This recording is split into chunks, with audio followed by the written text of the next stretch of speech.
मैं डॉक्टर भामा अग्रवाल आपके अपने YouTube चैनल पर आपका स्वागत करती हूँ, अभिनंदन करती हूँ। आइए प्यारे बच्चों, आज हम समकालीन कविता के सशक्त हस्ताक्षर श्री रघुवीर सहाय जी द्वारा रचित चिट्ठियां नामक कविता का अध्ययन करते हैं। इस कविता के माध्यम से कवि समाज में प्रतिपल बढ़ता अजनबीपन, अकेलापन और दुविधाग्रस्त मन को मरहम लगाकर वो अपनेपन से, प्यार से, निकटता के भावों से सींचना चाहते हैं, ताकि संसार में, मानव समाज में जो बिखराव की स्थिति उत्पन्न हो रही है उसका समाधान हो सके। जब एक मानव दूसरे मानव के भावों को समझने लगेगा तो निश्चित रूप से उसके मन की दुविधा, उलझन और चिंता से उसे मुक्ति मिल जाएगी।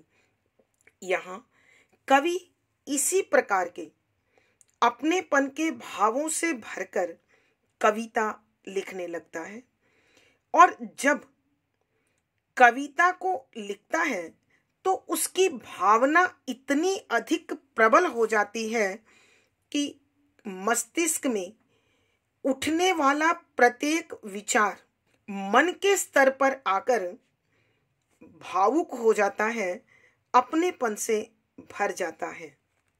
अतः कवि को वह कविता न लगकर अपने निकटतम साथियों को, लोगों को, रिश्तेदारों को लिखने वाली चिट्ठी की भांति प्रतीत होता है, महसूस होता है।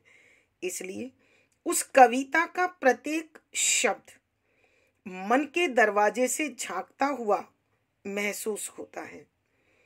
कवि जैसे जैसे समय बीतता जा रहा है वैसे वैसे अपने परिचितों के खोने के दुख को अनुभव करते हैं। इसलिए वो अपने परिचितों के नाम की सूची तैयार करते हैं, ताकि अपने सभी साथियों से संबंध बनाया जा सके, संपर्क साधा जा सके। जो परिचितों की सूची उन्होंने तैयार की है, वो उस सूची के माध्यम से अपने अन्य निकटतम लोगों के अते पते और उनके निवास आदि के विषय में जानकारी प्राप्त करना चाहते हैं। लेकिन जब तक उनकी यह सूची पूरी होती है, तब तक सूची से कोई न कोई अन्य व्यक्ति मृत्यु को प्राप्त हो जाता है। इसलिए वह सूची फिर अधूरी हो जाती है और कवि दूसरी सूची तैयार करते हैं। इस कविता के माध्यम से कवि ने समाज में एक और भयानक स्थिति, अजनबीपन की स्थिति, समाज में फैली हुई विषमताओं की स्थिति को उठाया है। तो कवि कहते हैं, जो परंपरा है, जो रूढ़ियां हैं, और ऐसी जीर्ण शीर्ण परंपराओं और रूढ़ियों के कारण जो कष्ट मानव समाज को होता था, अब 21वीं सदी तक आते आते मनुष्य इतना अधिक आत्म केंद्रित हो गया है कि वह अन्य विषयों पर ध्यान नहीं देता है, और यह आत्म केंद्रितता मनुष्य को एक दूसरे से दूर करती है। यहाँ कवि ने पारिवारिक सदस्यों के बीच आई दूरियों पर भी अफसोस जताने की कोशिश की है। एक और विषय कवि ने यहाँ उठाया है कि वर्तमान दौर में माता पिता अपने बच्चों के भविष्य को बनाने में इतने अधिक व्यस्त होते हैं, इतने अधिक भावुक होते हैं कि धीरे धीरे वह इस भौतिकता को समर्पित हो जाते हैं। आपाधापी और विकास की इस दौड़ में अनेक पारिवारिक सदस्य उपेक्षा का शिकार हो जाते हैं।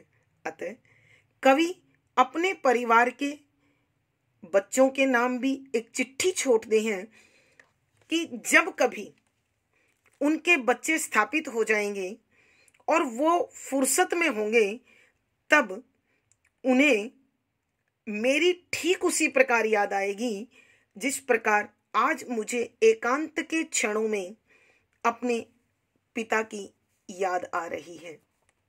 अर्थात कवि माता पिता के प्रति संतान का जो कर्तव्य है, जो दायित्व है, कवि उसका बोध कराना चाहते हैं। अब जैसे जैसे समय निकल रहा है, वैसे वैसे परिस्थितियां बदल रही हैं और कवि चाहते हैं कि समाज का जो एकाकीपन है, अकेलापन है, अजनबीपन है, वो प्यार के बोलों से, भावों से समाप्त हो और प्रत्येक व्यक्ति परायेपन के भाव से मुक्त होकर अपनेपन से भर उठे, प्यार से भर उठे, ताकि मानव समाज मजबूत हो, सशक्त हो और एक दूसरे के प्रति अपने हृदय में गहरी अनुभूति महसूस करते हुए एक दूसरे के निकट आ जाए।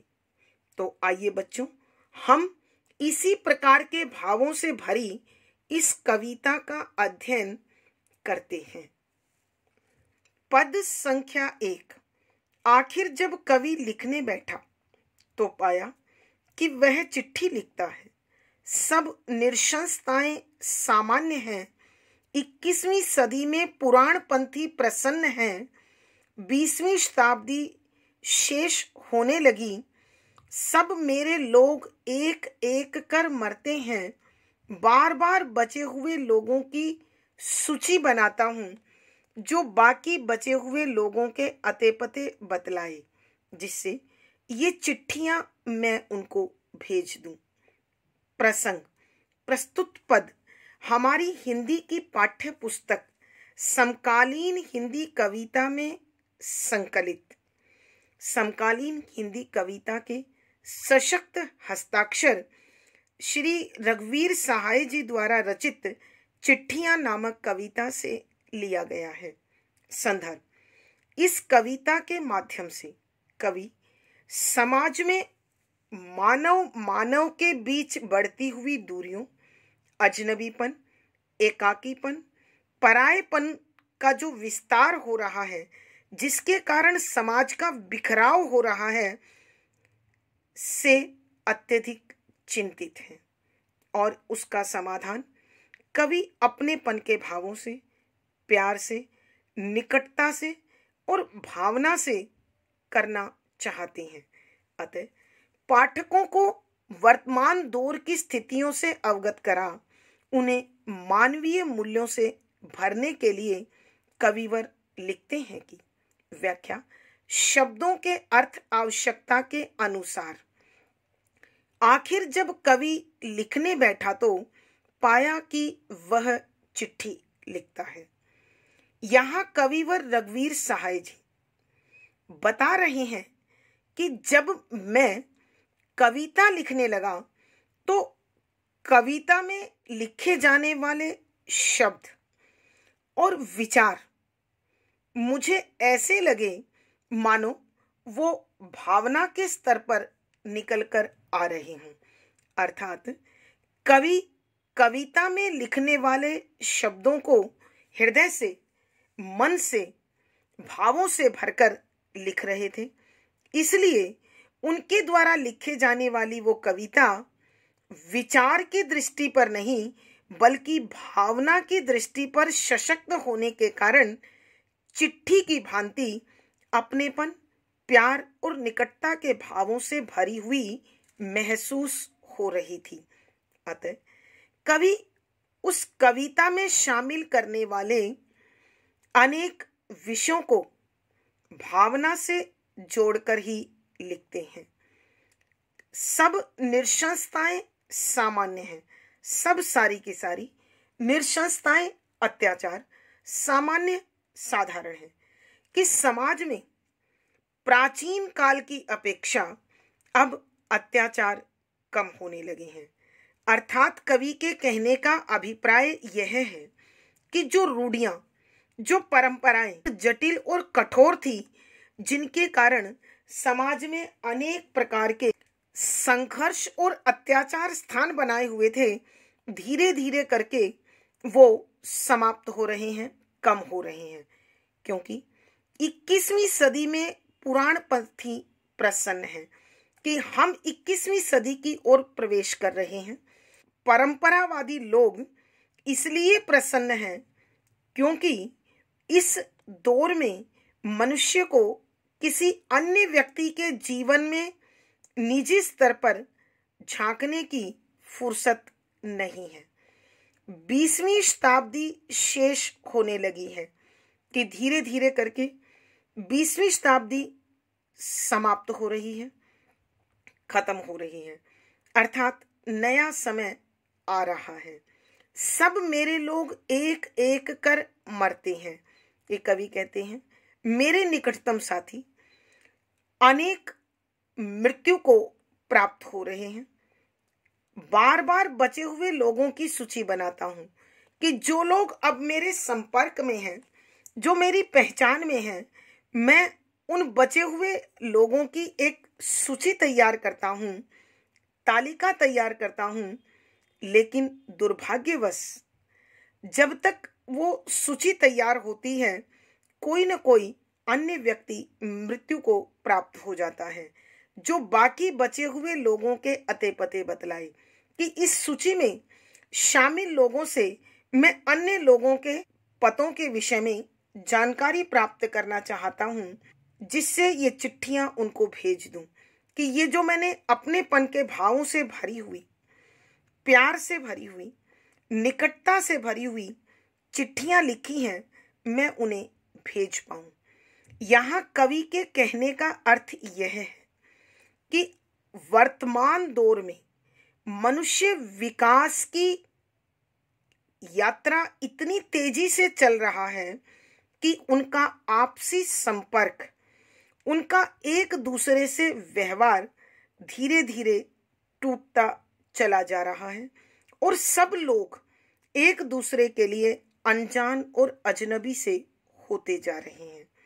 और कवि का हृदय परिवर्तन के इस दौर से, इस बदलाव की घटनाओं के कारण अकेलेपन से भरा हुआ है, खालीपन से भरा हुआ है और चिंता में डूबा हुआ है।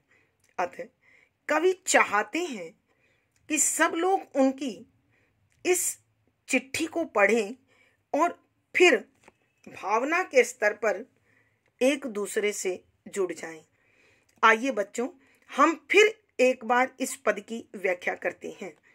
आखिर जब कवि लिखने बैठा तो पाया कि वह चिट्ठी लिखता है। यहाँ रघुवीर सहाय जी बताते हैं कि जब मैं कविता लिखने लगा तो मैंने महसूस किया कि इस कविता के शब्द विचार की दृष्टि से नहीं बल्कि भावना की दृष्टि से, भावों से भरे हुए हैं। अतः यह कविता न होकर चिट्ठी है, क्योंकि जिस प्रकार चिट्ठी में हम अपने निकटतम साथियों को, रिश्तेदारों को अपनेपन के भावों से भरकर शब्द लिखते हैं, कवि को भी ऐसा ही एहसास हो रहा है, अनुभूति हो रही है। अतः वो लिखते हैं कि सब निसंशताएं सामान्य हैं कि इस आधुनिक समय में प्राचीन काल की अपेक्षा अत्याचार धीरे धीरे कम हो रहे हैं, क्योंकि मनुष्य विकास की दौड़ में इस प्रकार भाग रहा है कि उसे आज दूसरों की जिंदगी और समाज की परंपराओं और रूढ़ियों से अधिक अभिप्राय नहीं रहा है। 21वीं सदी में पुराणपंथी प्रसन्न है कि कवि कहते हैं कि 21वीं सदी आते आते ये परंपरावादी लोग प्रसन्न हैं, खुश हैं, क्योंकि इस दौर में मनुष्य के पास एक दूसरे के लिए अधिक समय नहीं है। 20वीं शताब्दी शेष होने लगी है, कि 20वीं शताब्दी अब समाप्त होने को है, खत्म हो रही है। और इस समापन के साथ ही सब मेरे लोग एक एक कर मरते हैं, कि जो मेरे अपने लोग थे, मेरे साथी थे, जिनसे मेरा संपर्क था, वो धीरे धीरे करके मृत्यु को प्राप्त हो रहे हैं। बार बार बचे हुए लोगों की सूची बनाता हूँ, कि मैं जो शेष लोग हैं जिनसे मेरा संपर्क है, मैं उनकी एक सूची तैयार करता हूँ, तालिका तैयार करता हूँ। जब तक वह सूची पूरी होती है, उससे पहले ही अन्य किसी की मृत्यु हो जाती है, और वह सूची अधूरी होने के कारण फिर मुझे नई सूची तैयार करनी पड़ती है, जो बाकी बचे हुए लोगों के अते पते बतलाए, कि मैं उन लोगों की सूची में शामिल लोगों से अन्य लोगों के पते और उनकी जानकारियां प्राप्त करना चाहता हूं, ताकि मेरे द्वारा लिखी गई यह भावना से भरी हुई चिट्ठियां, यह प्रेम से भरी हुई चिट्ठियां, यह अपनेपन से भरी हुई चिट्ठियां उन तक भेज दूं, और वो फिर एक बार भावना के स्तर पर, हृदय के स्तर पर, मन के स्तर पर एक दूसरे से जुड़कर अपने आप को प्रसन्न महसूस कर पाएं, आनंदमय महसूस कर पाएं और खुश हो पाएं। कवि के कहने का अर्थ यह है कि वर्तमान दौर जो आपाधापी से भरा हुआ है, भागम भाग जिंदगी का शिकार है, मनुष्य का आपसी संपर्क, एक दूसरे के प्रति संवेदना, भावुकता समाप्त होती जा रही है, और सब एक दूसरे से अजनबी बनकर, अनजान बनकर अपनी अपनी विकास यात्रा पर दौड़ रहे हैं। कविवर परिवर्तन के इस दौर में जो एकाकीपन महसूस कर रहे हैं, जो खालीपन महसूस कर रहे हैं, जो अकेलापन महसूस कर रहे हैं, वो उसका समाधान अपनी कविता में शामिल भावनात्मक शब्दों से करना चाहते हैं, ताकि एक बार फिर मानव के निकट होकर मानवता को सींच पाए, मानवता को सशक्त बना पाए। भावार्थ, कवि के कहने का भाव यह है कि मानव जब तक एक दूसरे से भावना के स्तर पर नहीं जुड़ेगा, तब तक उसकी विकास यात्रा अधूरी है। विशेष यहाँ कविवर मानव समाज को संवेदना के बंधन में बांधकर मजबूत बनाना चाहते हैं। सरल सहज शब्दावली में लिखी गई कविता है, करुण रस प्रसाद गुण है। 20वीं और 21वीं सदी के संधि काल में होने वाले परिवर्तनों के प्रति कवि ने चिंता जताई है। मुक्तक, छंद, गेय शैली और संगीतात्मकता बनी हुई है। यहाँ पर अनुप्रास, पुनरुक्ति प्रकाश, स्वर मैत्री आदि अलंकारों का सुंदर सटीक प्रयोग हुआ है। पद संख्या 2। सबसे पहले पत्र यह लिखो, मेरा घर दरकता है, तुम जहां हो एक बार के लिए आओ। ये मेरे बच्चों के नाम डाक में देना। उनके बस अस्थाई पते हैं, पर उन्हें खबर मिल जाएगी। जब सुख में होंगे तब उन्हें याद आऊंगा, जैसे कि पिता मुझे आते थे। दूसरे पत्र की कई प्रतियां बनाओ, सब पर हस्ताक्षर के साथ पत्र निजी हो जाएगा, वह मैं कर दूंगा। प्रसंग पूर्ववत।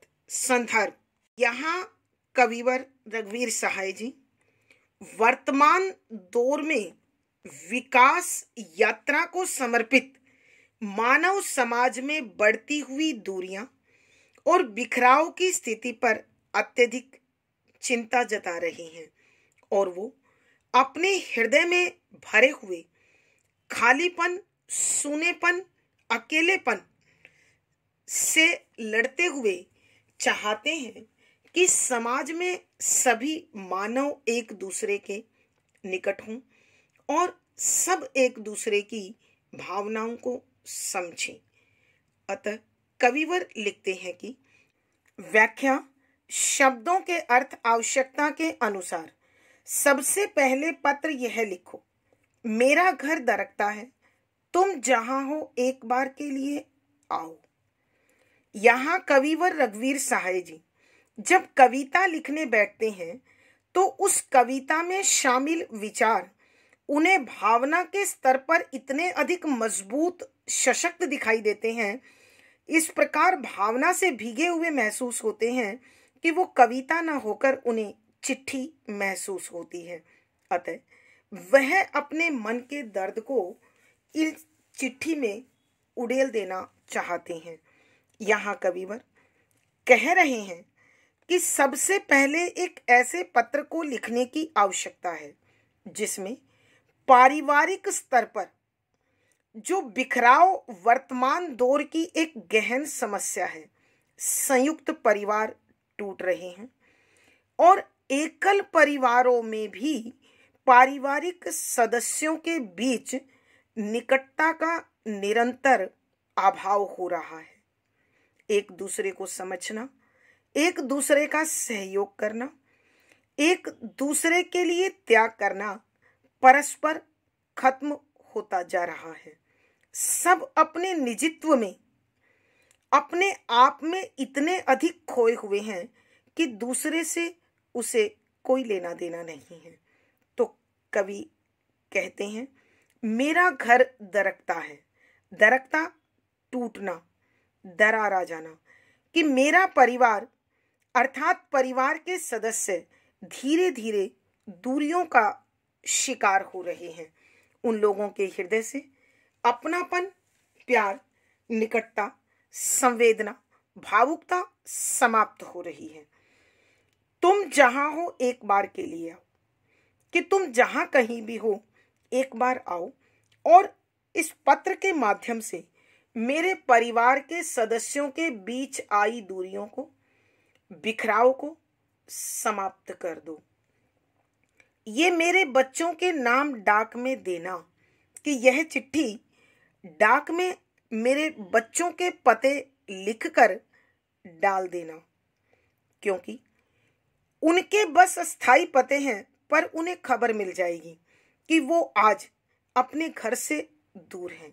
अपनी आजीविका के लिए, जीवन के विकास के लिए, अनेक नौकरी और व्यापार के संदर्भ में वो अपना पैतृक स्थान छोड़कर, अपना मूल स्थान छोड़कर दूर देशों में या कहीं और जाकर बस गए हैं। तो उनके वो अस्थाई पते हैं, लेकिन फिर भी देर सवेर उन तक मेरी सूचना अवश्य पहुंच जाएगी। उन्हें यह समाचार जरूर मिल जाएगा और वो फिर अपने परिवार को जोड़ लेंगे। जब सुख में होंगे तब उन्हें याद आऊंगा कि जब वो माता पिता बनेंगे, अपने बच्चों के जीवन को स्थापित कर देंगे, उनके बच्चे स्थापित हो जाएंगे, तो उन्हें उस समय एकांत के क्षणों में, सुख के क्षणों में मैं ठीक उसी प्रकार याद आऊंगा जैसे कि पिता मुझे आते थे, कि जब जीवन में अपने बच्चों को स्थायित्व दे दिया, जब बच्चों के जीवन को स्थापित कर दिया, तो जैसे मुझे मेरे पिता याद आते रहे, ठीक उसी प्रकार मैं भी अपने बच्चों को याद आऊंगा। अर्थात उन्हें अपनी संतान के प्रति कर्तव्य के साथ साथ माता पिता के प्रति कर्तव्य का भी एहसास होगा। दूसरे पत्र की कई प्रतियां बनाओ, सब पर हस्ताक्षर के साथ पत्र निजी हो जाएगा, वह मैं कर दूंगा। कि कवि कहते हैं कि ये जो पत्र तुम लिख रहे हो, इस पत्र की अनेक प्रतियां बना दो, मैं उन सब पर हस्ताक्षर कर दूंगा और यह पत्र सामान्य न होकर निजी बन जाएगा, अपना हो जाएगा।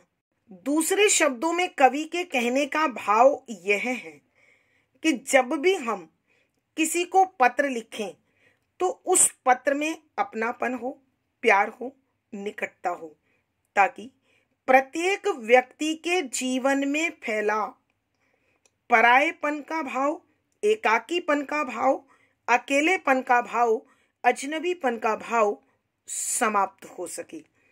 आइए बच्चों, हम एक बार फिर इस पद की व्याख्या करते हैं। सबसे पहले पत्र यह लिखो, मेरा घर दरकता है, तुम जहां हो एक बार के लिए आओ।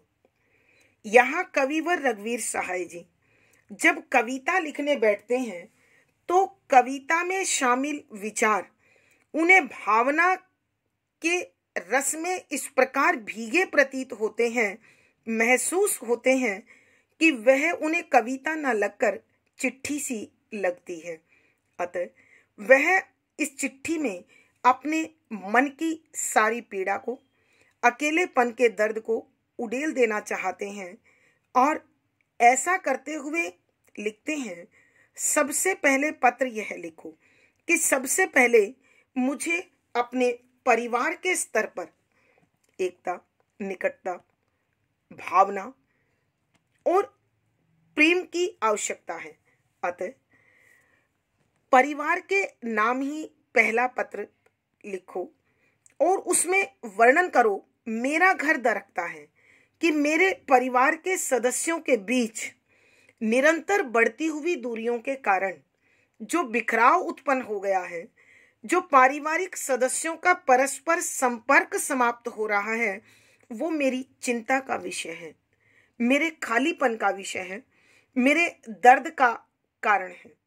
तो तुम जहां कहीं भी हो एक बार आओ और एक दूसरे को आपस में समझो, एक दूसरे के संवेदनाओं को, एक दूसरे की संवेदनाओं को, एक दूसरे की भावनाओं को समझकर एक दूसरे के निकट हो जाओ।